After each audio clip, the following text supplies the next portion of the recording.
Hello বন্ধুরা, আজকে অনেক দিন পর নিজের পাড়ায় এসেছি।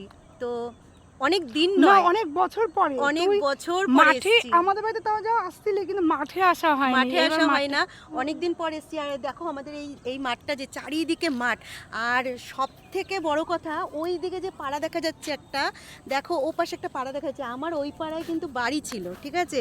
আর তোর বাপের বাড়িও তো এখানে, সেটা বল। হ্যাঁ, আমার যে ওর বাপের বাড়ি এখানে, ওই পাড়ে আমার একটা বাড়ি ছিল। আর এই যে এরকম আলটা দেখা, এই যে এইরকম আল, এই আলে কিন্তু আমি একবার দুম করে আচার খেয়েছিলাম। যা আল দিয়ে যা দেখি। এখন আলে- পড়িস না। না, এখন তো পড়বো না। তো এই আলে একটু নামা ফোনটা, এই আলে একবার আচার খেয়েছিলাম। তারপরে অনেক দিন মানে কি বলবো, পায়ে ব্যথা পেয়েছিলাম। তখন সদ্য মেয়ে হয়েছিল, তো সবে সিজার ছিল, তো সেই জন্য আঘাতটা মানে বেশি পরিমাণে পেয়েছিলাম। তো যাই হোক, আর ইতি হচ্ছে আমার অনেকভাবে পরিচিত। এক নম্বর হচ্ছে পাড়ায় বিশুদার বউ হিসাবে, বিশুদার বউয়ের পরিচয়টা পরে। প্রথম কথা হচ্ছে ওর যে ছোট ননদ আর আমি একসাথে আমরা স্কুলে পড়তাম, প্রাইমারি স্কুল থেকে।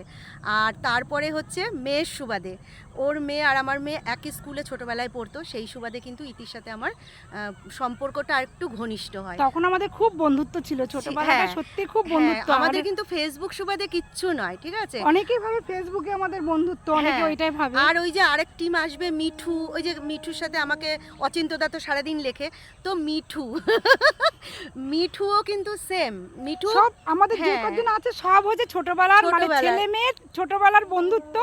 মাঝখানে একদমই বন্ধ ছিল, কোনো যোগাযোগ ছিল না, যেহেতু ওরা যার যার মতন অন্য অন্য স্কুলে পড়াশোনা করেছে। তারপরে ফেসবুকে আবার নতুন করে সবার সাথে পরিচয়, মানে সেই অনেক বছর পরে আর পরিচয়, বেশ এখন বন্ধুত্ব। আমি মনে হয় যে এই বন্ধুত্ব আমাদের মরার আগ পর্যন্ত থাকবে। আর এই যে আমরা মাঠে এসেছি, আর দেখো দূরে হচ্ছে রামের মন্দির, ওইখানে ঠাকুর আছে, বেশ জাগ্রত মা, কিন্তু কত আকাশটা সুন্দর। আর এই দিকে হচ্ছে বেগুন বাছা। তো বেগুন বাছাটা কি দেখা যাচ্ছে? দেখি তো। হ্যাঁ, বেগুনটা একটু এই যে বেগুন বাছা হচ্ছে। তো আমাদের এইখানে কিন্তু চারিদিকে ক্ষেত আর ক্ষেত।